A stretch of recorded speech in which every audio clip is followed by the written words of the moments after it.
Gayuma, gamit ang iyong laway at kanyang larawan upang hinding-hindi kanya ipagpapalit sa iba.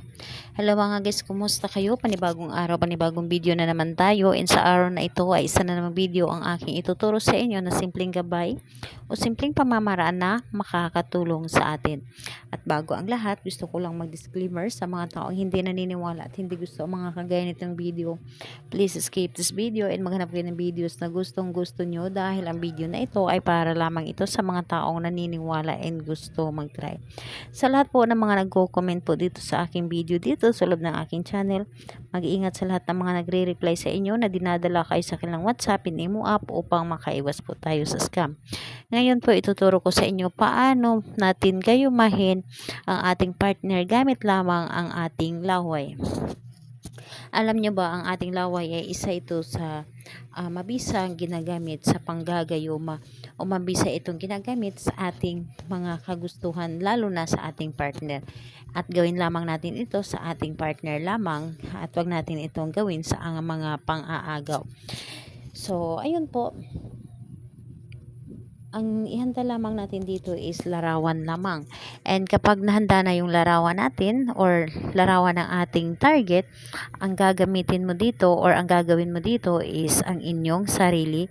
Ihanda mo rin ang inyong sarili. So, lagi ko naman yung sinasabi sa inyo na kapag ihanda ninyo ang inyong sarili, kailangan na buo ang inyong loob sa paggawa nito at kailangan na hindi ka nagdududa at para bang hinihila kayo na gawin ito. At kung ready ka na, pwede mo na itong simulan. Ang gagawin mo lamang dito, napakadali at napakasimple lamang. Dito sa iyong larawan, titigan mo lamang dito or ang kanyang larawan, titigan mo lamang ang kanyang larawan. Yung larawan niya pwede rin po na ID size lamang, basta importante is mukha niya ito. So, larawan na gagamitin mo, titigan mo lamang ito at ipasa mo ang iyong buong pagmamahal.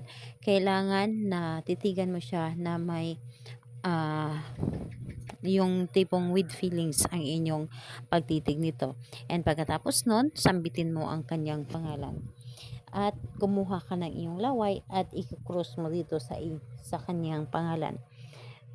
Tapos sabihin mo, magagayuma kita, mamahalin mo ako ng higit pa sa iyong sarili.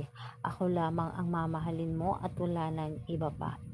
Hindi ka matutukso sa iba at ibubuhos mo ang buo mong pagmamahal dito sa akin.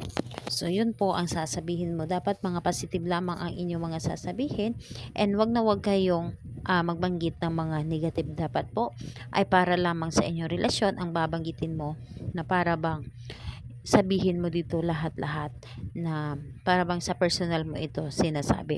So, ayun po. Kapag napahid mo na dito ang iyong laway sa kanyang larawan o sa kanyang mukha, itago mo ang larawan niya sa ilalim ng inyong unan or di kaya sa loob ng pundan ng inyong unan para hindi ito makita ng iba.